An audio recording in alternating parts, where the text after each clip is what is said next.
Chile, somos el.cl.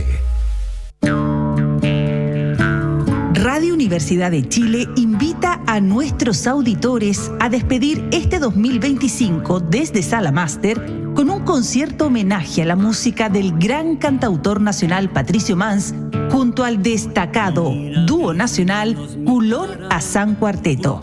Esta presentación será con entrada liberada este martes 23 de diciembre a las 19:30 horas. Marcelo Culón, destacado músico e intérprete, pertenece a la agrupación nacional Inti Illimani junto a David Azán, gran compositor y músico chileno, y se unen en este proyecto a Patricio Martínez y Cristóbal Alarcón, rescatando la memoria, la poesía y el compromiso social de Patricio Mans. Invitamos a nuestros auditores y auditoras a disfrutar, recordar y despedir este 2025 junto al dúo nacional Culón Azán Cuarteto, este próximo martes 23 de diciembre a las 19:30 horas en Sala Máster. Miguel Claro 509 Providencia. La entrada es liberada por orden de llegada y con cupos limitados. Les esperamos.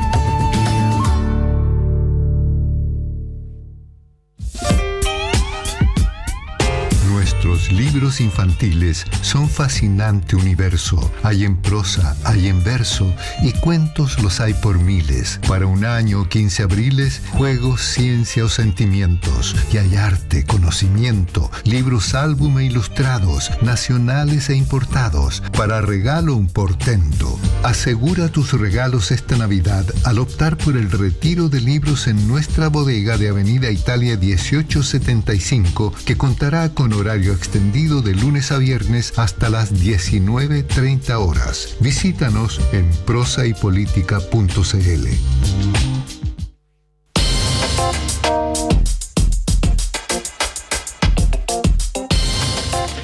Estamos ya de vuelta en Política en Vivo y vamos a tener el gusto de compartir esta segunda parte de nuestro programa con nuestra colega periodista, ex ministra de Deportes del gobierno de Sebastián Piñera, integrante del Centro de Estudio Horizontal, una de las fundadoras de Bópoli, además, Pauline Cantor.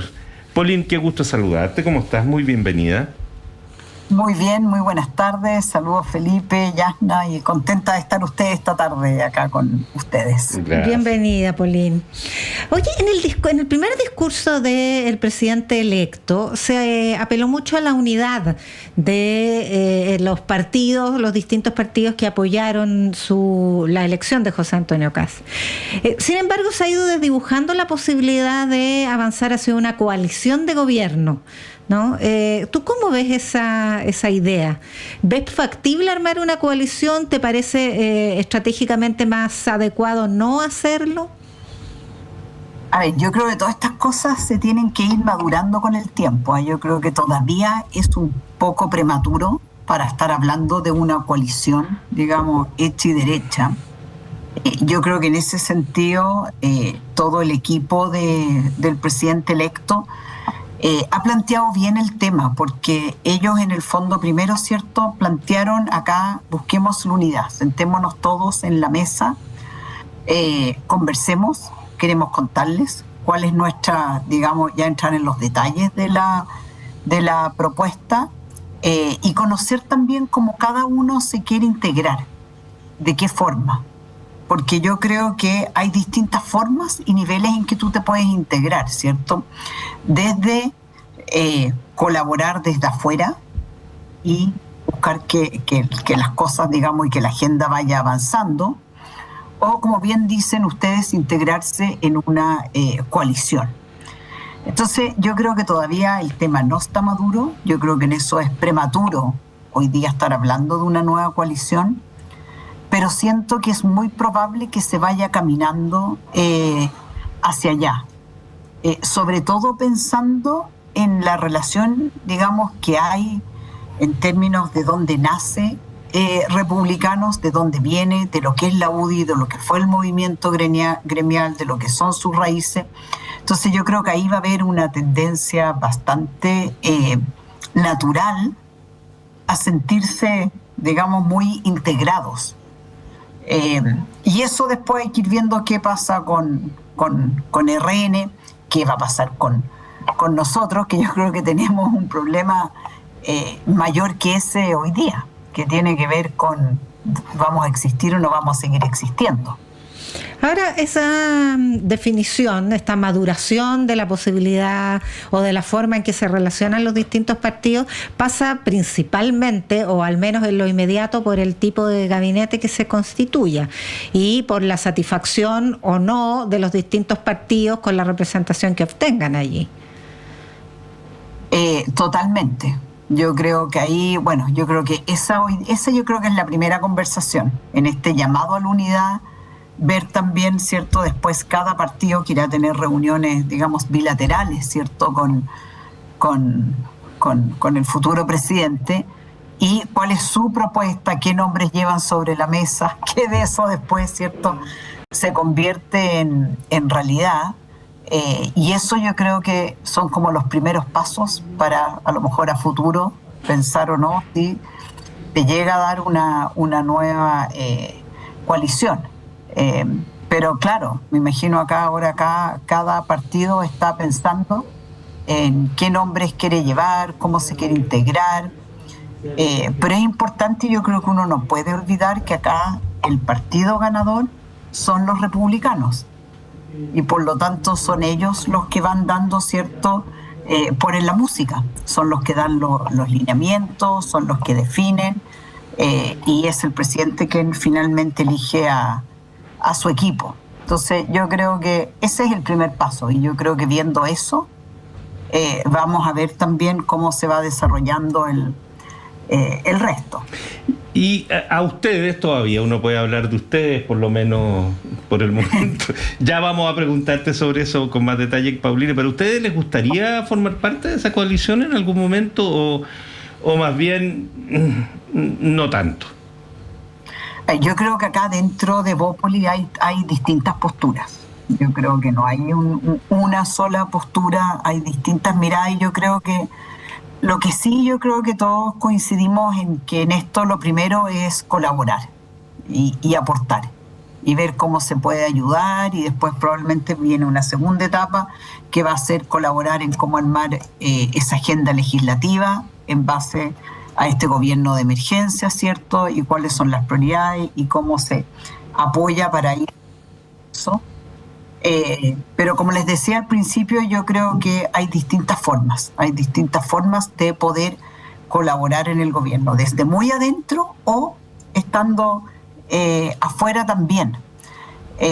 Entonces yo creo que en Evópolis nosotros hoy día viene un tema existencial, es qué va a pasar, si vamos a seguir existiendo o no, y eso después probablemente es lo que va a determinar cómo uno sigue actuando en la vía partidista y política, porque es muy distinto si seguimos a flote y tiramos para adelante con lo que tenemos, o si finalmente caemos en disolución, y ahí hay todo un replanteamiento, es decir, es como uno se vuelve a si hay, digamos, quórum para poder levantar un nuevo proyecto político. Entonces yo creo que esto tiene que ser paso a paso.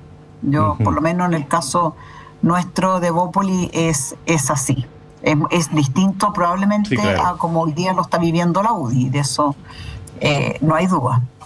Y Paulín, ¿cómo va ese debate dentro de estas decisiones existenciales, como lo dices tú, que de un sector que le ha sido siempre muy difícil sostenerse, ¿no? Una derecha liberal, distante de la dictadura y intentando generar una cierta personalidad propia, no ha podido instalarse desde hace mucho tiempo. Este es, como yo diría, Evópolis es por lo menos el tercer intento formal de hacerlo, quizás el que más ha durado y el que más pareció tener posibilidades, pero que hoy día está en esta circunstancia que tú nos describes.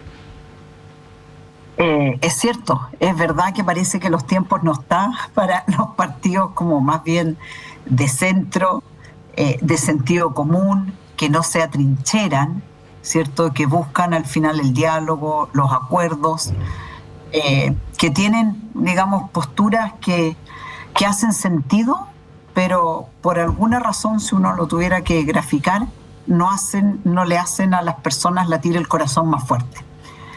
pero en política el péndulo se va moviendo para distintos lados y hay veces que van surgiendo los espacios.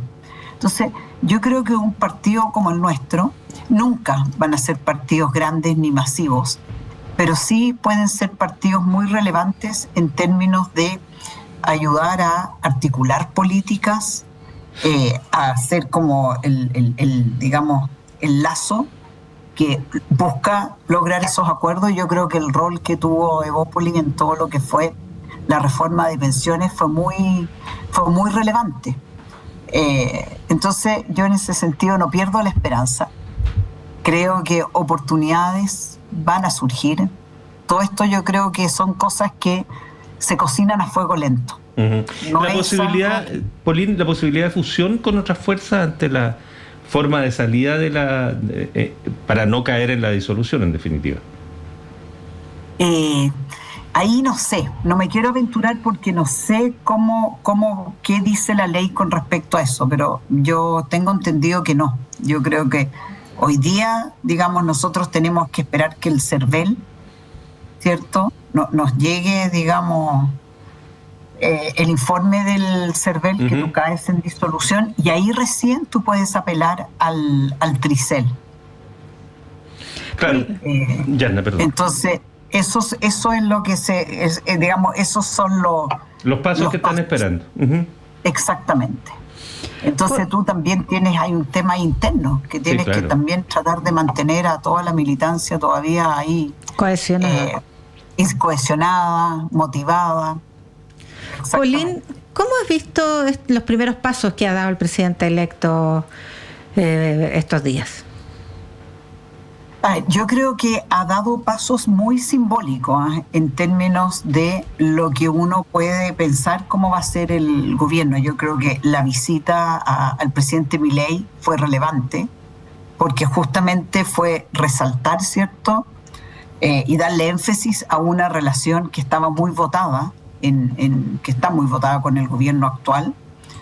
Entonces yo creo que el ir y decir acá tenemos que trabajar juntos, buscar cómo nos apoyamos, ayudarnos en nuestro desarrollo también económico, ambos lo necesitamos, y por eso también yo creo que hizo una delegación bastante más empresarial, que yo creo que a muchos también le llamó la atención, pero yo creo que tiene que ver con las prioridades que está estableciendo, que tiene que ver con el desempleo, desarrollo económico y seguridad.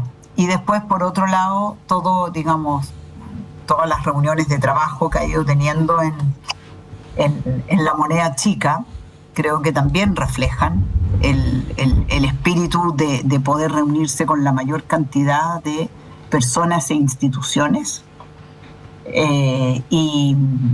Y por último, creo que esta idea, que él ya lo ha dicho en más de alguna ocasión, de irse a vivir a la moneda, creo que también refleja en el fondo cómo poder, digamos, ahorrar costos de distintas formas, dar una señal, y yo siento que eso es positivo, ¿verdad? Que algunos han salido a decir que es difícil, que no se puede hacer.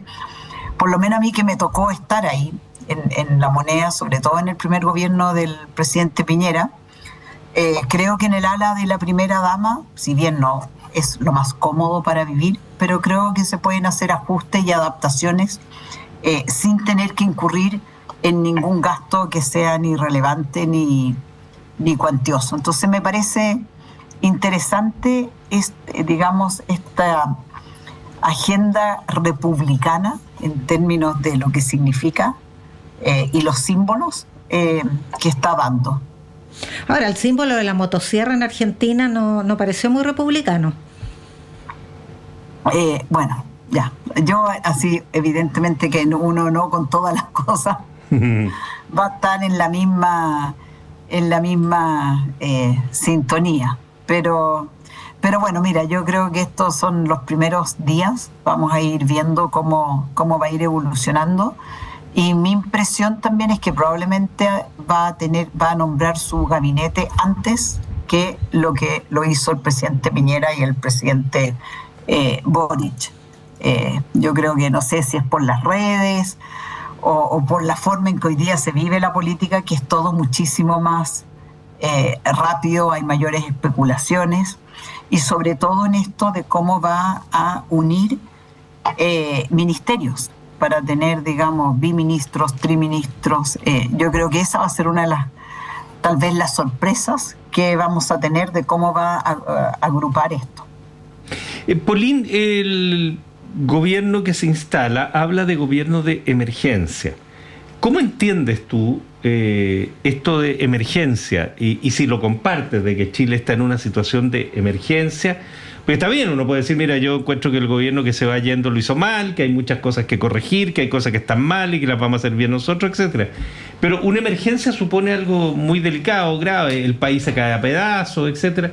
El último informe del IPOM contradice muy fuertemente lo de la idea de un país que se cae a pedazos, pero ¿cómo ves tú esa idea de la emergencia o era más bien una retórica eficiente para una campaña electoral, digamos? Yo creo que ahí hay una mezcla de dos cosas. Yo creo que fue un muy buen eslogan, yo creo que fue eficiente, y a la gente eso le llegó y lo entendió. Y yo lo entiendo en el sentido sobre todo del tema de migración y seguridad. Creo que en eso sí estamos ante una emergencia, ya el tema se nos está, con todo lo que es el narcotráfico, narcoterrorismo, el crimen organizado, yo creo que estamos en un punto de que si uno no lo aborda rápido, va a ser de no retorno. Así, lo que vimos ahora en Gendarmería es para no creerlo. Uno literalmente dice, esto no puede estar sucediendo con esa profundidad, con esos montos, con una red también organizada. Entonces yo creo que lo que, digamos, va a guiar por lo menos el primer periodo del gobierno es justamente eso, y no meterse en un montón de otros temas que probablemente son mucho más polémicos, como puede ser toda una agenda mucho más valórico. Entonces yo creo que aquí va a haber un foco, va a haber una priorización, y eso es, yo creo que lo que esperamos. Y otros temas en la agenda van a quedar ahí, no son la prioridad, que normalmente lo que vemos muchas veces en los gobiernos, que es una lista muy grande de distintos proyectos de ley en distintos ámbitos que se van tramitando en paralelo para ver qué sale primero. Pero todos los gobiernos, de hecho se dice gobernar es priorizar. Todos los gobiernos tienen sus prioridades, su agenda inmediata, su agenda de mediano plazo. O sea, y gobernar es mucho más que un par de emergencias, mucho más que migración y crimen organizado. Hay una serie de problemas en el ámbito de la educación, de la salud. Hay que seguir administrando el Estado. Surgen incendios por todos lados, incendios literalmente y metafóricamente.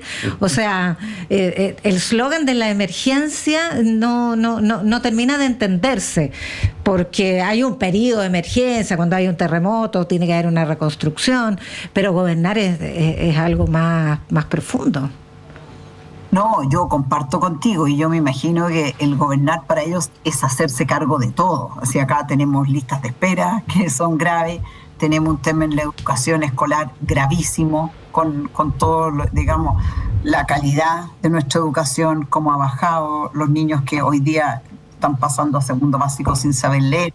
Así, hay muchas prioridades, y yo creo que en ese sentido el gobernar en su conjunto van a hacerse cargo de todos esos temas. Pero en términos de prioridad, de empujar, creo yo, la agenda para ir tomando medidas en los temas que ellos definieron, digamos, prioritarios, y por los cuales obtuvieron el 58% de los votos, tiene que ver con seguridad, y porque al final nada de lo otro te sirve si tú no caminas por la calle tranquila, si no te atreves a ir de un lugar a otro. Entonces yo creo que ese es algo que es importante volver a recuperarlo. Y entonces a eso es lo que yo creo que a eso va el foco de la emergencia, pero obviamente que sin dejar de lado todo el resto, porque como bien dicen ustedes, como dices tú, Yanna, los problemas en el gobierno surgen a diario. Claro. Así, todos los días pasa algo, y pasa algo importante, pasa algo grave del cual tú te tienes que hacer cargo. Oye, Pauline, y dime, esto de la tendencia como a morigerar las cosas más inmediatas, esta alocución de Kast de haber dicho que en realidad no se logran las cosas en un día, no hay soluciones mágicas, contrasta harto con la idea de todo va a estar mejor, de vamos a expulsar, les quedan 93 días, les quedan 92, 91, 90... O sea, cambió harto el tono, ¿no te parece? Sí, es que bueno, otra cosa es con guitarra, ¿sí? Que eso es lo que pasa con las campañas. Si los candidatos, todos, de izquierda a derecha, dicen una cantidad de cosas, y todos sabemos que, no sé, más de la mitad son muy difíciles de lograr o imposibles de lograr, y menos de un día para otro. Entonces, claro, ahora tienes que, y ese es el gran tema, es cómo tú manejas esas expectativas, porque hay muchas expectativas. Entonces ahí va a estar el arte de gobernar, el arte de cómo hacer política, de cómo te vas a relacionar con la ciudadanía, y yo creo que en eso, yo no siendo ni partidaria de Milei, ni mucho menos, al revés, pero sí creo que fue interesante cómo él manejó la ansiedad de los argentinos, como él les dijo acá, lo van a pasar mal. Esto no va a ser fácil, porque venían de tanta promesa que al final, y él sabía que todas las medidas que iba a tomar, en el fondo los argentinos iban a, primero, estar mucho más pobres de lo que estaban antes de empezar a que pudiera mejorar su situación económica. Entonces, vamos a ver qué pasa ahora, cómo eso está por verse, nadie lo sabe, lo vamos a ir viendo. Y esto es, ciertamente es un relato en desarrollo, y va a ser muy importante como partimos este análisis de cómo va a quedar conformado ese gabinete. Pauline, perdón, termina por favor. Eso no, cuántos con experiencia, cuántos con menos experiencia, cómo se va a dar esa dinámica. Entonces eso va a marcar la primera pauta. Pauline Cantor, como siempre, un gusto. Te queremos agradecer la gentileza de compartir este tiempo con nuestro programa. Ya, pues, muchas gracias a ustedes. Gracias, Pauline. Ya. Chao. Y nos vamos nosotros también, pero antes déjame invitarte a la Sala Máster, Yanna. Pero es que tenemos un concierto de aquellos, como dicen los españoles, somos de aquellos. La banda que va a estar en la Sala Máster a partir de unos par de minutos más se llama Banda de la Memoria. Y está compuesta por músicos y artistas de distintas generaciones y de la más alta calidad, que participan en bandas, en Congreso, en Quilapayún, en fin. Ahí van a estar entregándonos un viaje profundo por las obras que han marcado nuestra identidad cultural. La Banda de la Memoria, canciones emblemáticas, canciones que son parte, perdone la redundancia, de la memoria profunda de nuestro país. Así que nos vamos para allá, efectivamente para la Sala Máster a escucharlos. Y nos vamos, pues Tania González, Fernando Sepúlveda han estado en la producción periodística, Ricardo Ramírez y Ariel Acevedo en la puesta al aire. Muchas gracias por... Anaí Bustamante también está con nosotros. Muchas gracias por su compañía. Seguimos mañana. Buenas tardes. Buenas tardes.